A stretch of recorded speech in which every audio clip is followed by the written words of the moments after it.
जय हिंद स्टूडेंट। तो आइए हम लोग कक्षा 10 गणित विषय को पढ़ते हैं और इसमें प्रश्नावली 1.3 के प्रश्न संख्या 2 को हल करेंगे। देखिए प्रश्न संख्या 2 स्क्रीन पर शो हो रहा होगा आप लोगों को। सिद्ध कीजिए कि 3 + 2√5 एक अपरिमेय संख्या है। हमें सिद्ध करना है। क्या सिद्ध करना है? 3 + 2√5 एक अपरिमेय संख्या है। आइए सबसे पहले कुछ 2-3 बातों को आप लोग नोट कर लीजिए, कहीं लिख लीजिएगा, याद कर लीजिएगा। NOTE नोट बनाकर पहला परिमेय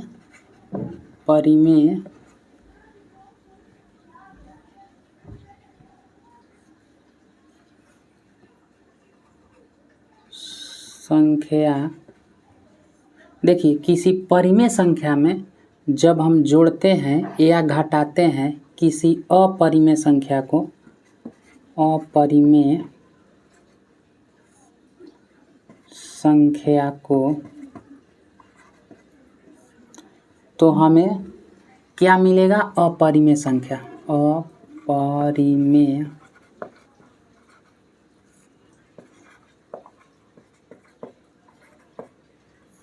संख्या। याद रखिएगा कि कोई भी परिमेय संख्या हो और कोई भी एक अपरिमेय संख्या, जब इन दोनों को एक दूसरे के साथ जोड़ेंगे या घटाएंगे तो हमें हर हाल में क्या मिलेगा? अपरिमेय संख्या मिलेगा। हमें हर हाल में क्या मिलेगा? अपरिमेय संख्या मिलेगा। अब दूसरा पॉइंट ये है, शून्येतर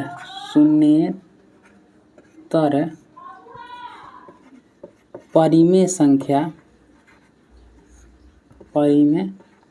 संख्या में गुणा करेंगे या भाग करेंगे किसी अपरिमेय संख्या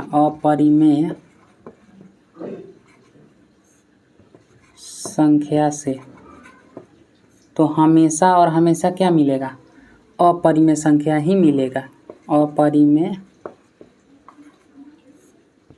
संख्या मिलेगा।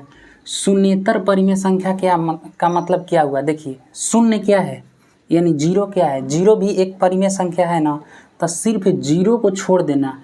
उसके बाद कोई भी परिमेय संख्या रहे उसमें यदि गुणा करते हैं किसी अपरिमेय संख्या से या भाग करते हैं अपरिमेय संख्या से, तो हमेशा और हमेशा क्या मिलेगा?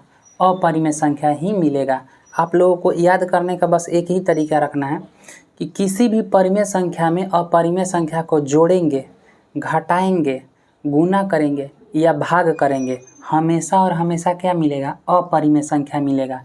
बस एगो थोड़ा सा इतना बात याद करके थोड़ा सा मन में ये बात रखना है कि एक गुणा और भागा वाला में थोड़ी सी चेंज है कंडीशन। क्या है? तो शून्येतर परिमेय संख्या होना चाहिए। यानी परिमेय संख्या तो शून्य भी है, लेकिन जीरो को छोड़कर यदि कोई भी परिमेय संख्या में अपरिमेय संख्या से हम गुणा करते हैं या भाग करते हैं तो अपरिमेय संख्या ही मिलेगा। ठीक, जैसे मान लेते हैं कि ये एक 3 है और ये है √5। इसको जोड़ेंगे तो क्या बन गया? 3 + √5 बन गया कि नहीं? तो ये पूरा क्या बन गया? अपरिमेय संख्या बन गया। परिमेय संख्या में अपरिमेय संख्या को जोड़ दिए तो क्या मिला हमें? पूरा अपरिमेय संख्या मिला। अब इसी बात को और लिखते हैं, 3 - √5, यानी परिमेय संख्या में अपरिमेय संख्या को घटाएं तो क्या मिला हमें? पूरा ये क्या है? अपरिमेय संख्या है। 3 × √5 यानी 3√5 हम इसको लिख सकते हैं। ये क्या है? ये अपरिमेय संख्या है। 3/√5 यानी 3 में √5 से भाग दिए तो क्या मिलेगा हमें? 3। इसके नीचे कुछ भी नहीं तो क्या है? तो हम जब भागा को गुना में चेंज करते हैं तो एक ऊपर चल जाएगा, √5 नीचे आ जाएगा, यानी इसको लिख सकते हैं 3/√5। ये क्या है? अपरिमेय संख्या है। यानी परिमेय संख्या में अपरिमेय संख्या को जोड़ें तब भी अपरिमेय मिला, घटाएं तब भी अपरिमेय मिला, गुना किए तब भी अपरिमेय मिला, भाग किए तब भी अपरिमेय मिला। लेकिन एक जीरो ले लेते हैं और इसमें हम अपरिमेय संख्या से गुना करते हैं। अपरिमेय संख्या √3 है ना, जीरो क्या है? परिमेय संख्या है और रूट क्या है, 3 क्या है, अपरिमेय संख्या। जब इसको गुना करेंगे तो जीरो से किसी भी संख्या में गुना किया जाता है जीरो हो जाता है। जीरो क्या है, परिमेय संख्या है। तो इसीलिए यहाँ पर लिखा गया कि शून्येतर परिमेय संख्या होना चाहिए, यानी शून्य के अलावा, शून्येतर का मतलब होता है कि शून्य नहीं होना चाहिए, शून्य के अलावा कोई भी परिमेय संख्या हो उसमें गुना करेंगे या भाग करेंगे अपरिमेय संख्या से तो हमें हमेशा क्या मिलेगा, अपरिमेय संख्या। अब आइए अपना क्वेश्चन पर। इस बात को कहीं आप लोग बॉक्स बनाकर लिख लीजिएगा।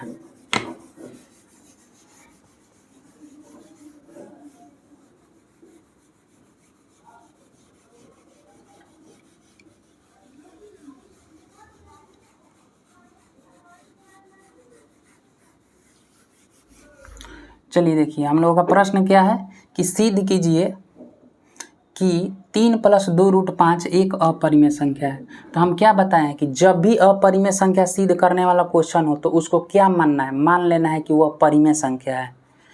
लिखेंगे यहाँ पर माना 3 + 2√5 एक परिमेय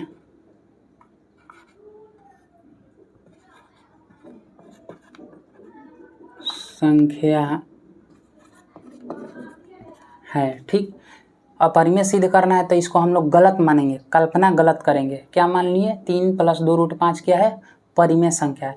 तो जब कोई भी संख्या परिमेय होती है तो उसे हम P/Q के रूप में लिख सकते हैं। तो इसी बात को यहाँ पर लिखेंगे 3 + 2√5 = P/Q, जहाँ P और Q क्या है, सह अभाज्य संख्या है। सह अभाज्य संख्या का मतलब होता है कि P और Q में एक के अतिरिक्त कोई उभयनिष्ठ गुणनखंड नहीं है। P और Q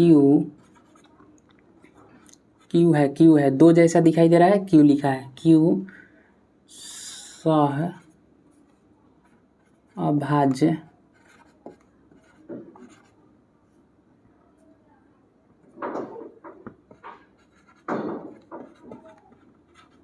संख्या है। ठीक, अब देखिए ये पूरा है, इसके नीचे कुछ भी नहीं तो क्या है, अपने मन से एक मान लेते हैं। वैसे ये दिखाने की ज़रूरत नहीं, बस समझाने के लिए आप लोगों को दिखाया जाता है। इसको जब तिरछा तिरछी गुना करेंगे, देखिए इसके नीचे कुछ भी नहीं तो क्या है, एक है। इसको जब इसे तिरछा, चाहे इस तरह से करने की कोई ज़रूरत नहीं है, इतना है ना। अब देखिए रूट वाला को इधर ही रहने देते हैं। रूट में क्या है, 2√5 है, बराबर में P/Q चल रहा है। ये प्लस में 3 है ना बराबर के इस तरफ, तो बराबर के दूसरे तरफ जाएगा तो ये माइनस में 3 हो जाएगा। ठीक, अब एक चीज़ यहाँ समझिए कि ये हो गया √5 और ये हो गया P-3Q/Q। ये बात आप लोगों को समझ में आया कि नहीं। देखिए ये 3 है ना, इसके नीचे कुछ भी नहीं है तो 1 मान लेते हैं, ये तो मानते हैं, कोई दिक्कत नहीं है। अब ये हो गया बटा पर के घटा होता है, जिस तरह से हम लोग 2/3 + 5 के नीचे कुछ भी नहीं तो अपने मन से 1 डाल देते हैं, इसको बटा पर के घटा बना देते हैं।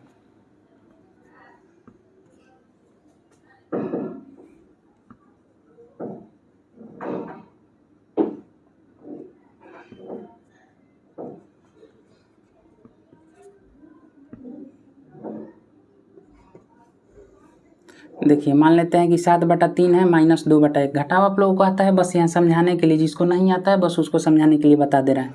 जैसे 3 और 1 का एलसीएम लेते हैं तो 3 और 1 का एलसीएम बनाएंगे तो कट नहीं ना रहा है कोनो संख्या, तो इसको आपस में गुना कर देते हैं। 3 एकम 3, तो एलसीएम क्या हो गया, 3 हो गया। वही काम यहाँ किए हैं, Q और 1 का एलसीएम निकालेंगे तो ये कटेगा नहीं, तो Q में 1 से गुना कर दिए तो एलसीएम कितना आ गया, Q। अब देखिए ये 3 से इस एलसीएम में भाग देंगे तो कितना मर्त में कटेगा, 1 मर्त में। 3 के पहाड़ा से 3 1 मर्त में कट गया, और जितना मर्त में कटा उसमें ऊपर वाले से गुना किए, 1 में 7 से गुना किए तो 7 आया। वही काम यहाँ भी किया है, Q में Q से भाग देंगे तो 1 मर्त में कट जाएगा, 1 में P से गुना करेंगे तब P में 1 से गुना करेंगे तब P एकम P होगा, माइनस है तो माइनस। अब 1 के पहाड़ा से ये 3 कितना मर्त में कटेगा, तो 3 मर्त में कटेगा। 1 के पहाड़ा से ये 3 मर्त में कटेगा, क्योंकि 3 में 1 से गुना करेंगे तभी हमें 3 मिलेगा, कट जाएगा। तो 3 मर्त में कटा ना, तो 3 में 2 से गुना करेंगे तो 6। वही काम यहाँ पर भी किए हैं, 1 से क्यू में भाग दिए हैं, तो कितना मर्त में क्यू कटेगा, क्यू मर्त में 1 के पहाड़ा क्यू बार पढ़ेंगे, क्यू में 1 से गुना करेंगे तभी ना क्यू आएगा, तो ये कट गया। तो कितना मर्त में, क्यू मर्त में, तो क्यू में 3 से गुना किए तो 3 क्यू मिला। समझ में आ गया ये बात को, बस इतना ही मुझे समझाना था। अब यहाँ ध्यान से समझिए, सॉरी यहाँ 2 भी था, 2√5 है ना, 2√5 है। अब इसको थोड़ा सा सॉल्व कर दिए। अब देखिए इधर √5 को इधर ही छोड़ देते हैं। अब P-3Q, अब देखिए ये 2 इधर गुना में है ना, तो बराबर के दूसरे तरफ जाएगा तो ये 2Q हो जाएगा, 2 जो है Q के लगे आ जाएगा, बटा में आ जाएगा, ठीक है।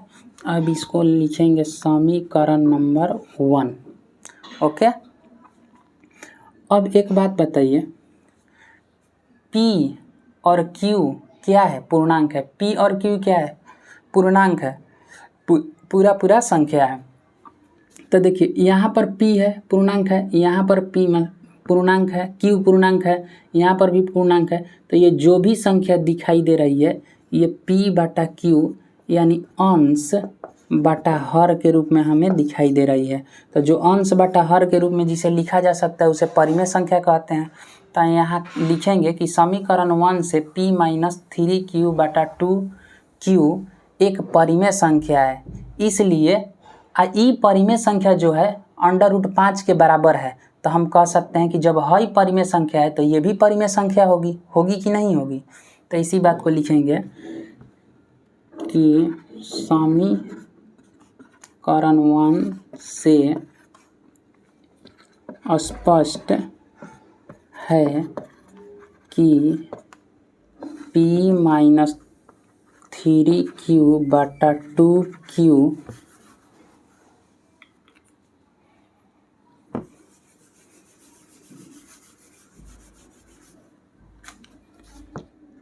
एक परिमेय संख्या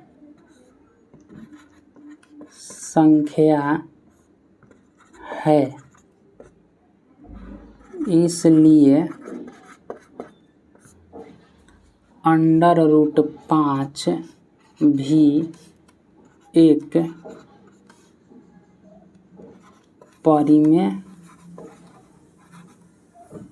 परिमेय संख्या होगी। अब यहाँ ध्यान से समझिए, समीकरण नंबर 1 से हम लोग क्या देख लिए, ये ऊपर कुछ है, मतलब P में से 3Q को घटाएंगे तो कुछ ना कुछ संख्या आएगा, 2Q है, यानी ये अंश बटा हर के रूप में है, P/Q के रूप में। तो ये दिखाई दे रहा है कि हम क्या है, परिमेय संख्या है। तो ये जो परिमेय संख्या है ये बराबर है किसके, √5 के। तो जब हई वाला बराबर है उसके, तो हम कह सकते हैं कि ये परिमेय संख्या है, तो वो भी क्या होगी, परिमेय संख्या होगी। वही बात यहाँ लिखे हैं, समीकरण 1 से स्पष्ट है कि P-3Q/2Q एक परिमेय संख्या है, इसलिए √5 भी एक परिमेय संख्या होगी। लेकिन हम सभी लोग जानते हैं कि √5 क्या है, अपरिमेय संख्या है, और इसको अलग से सिद्ध भी किए हैं कि √5 क्या है, अपरिमेय संख्या है।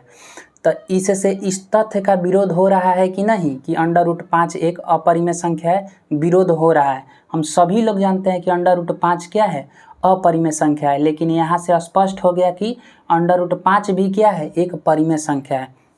यानी बात क्या हो रहा है, विरोधाभास हो रहा है। तो यही बात लिखेंगे कि इस लेकिन इससे इस तथ्य का विरोधाभास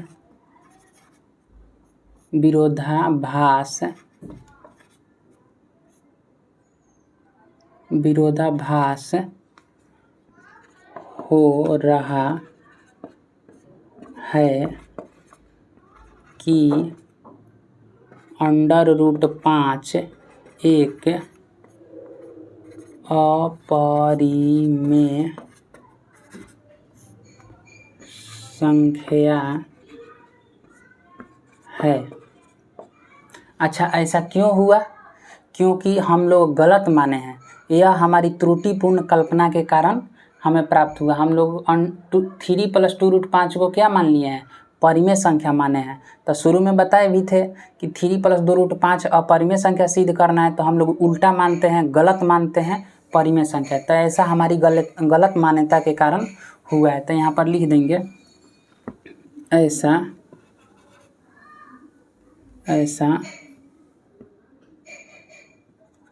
हमारी गलत मान्यता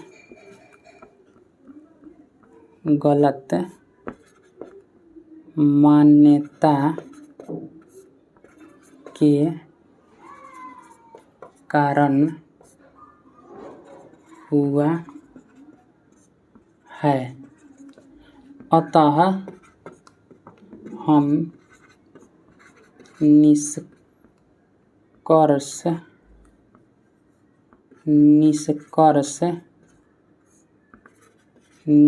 निकालते हैं कि 3 + 2√5 एक अपरिमेय संख्या है। अपरिमेय संख्या है। सिद्ध किया गया।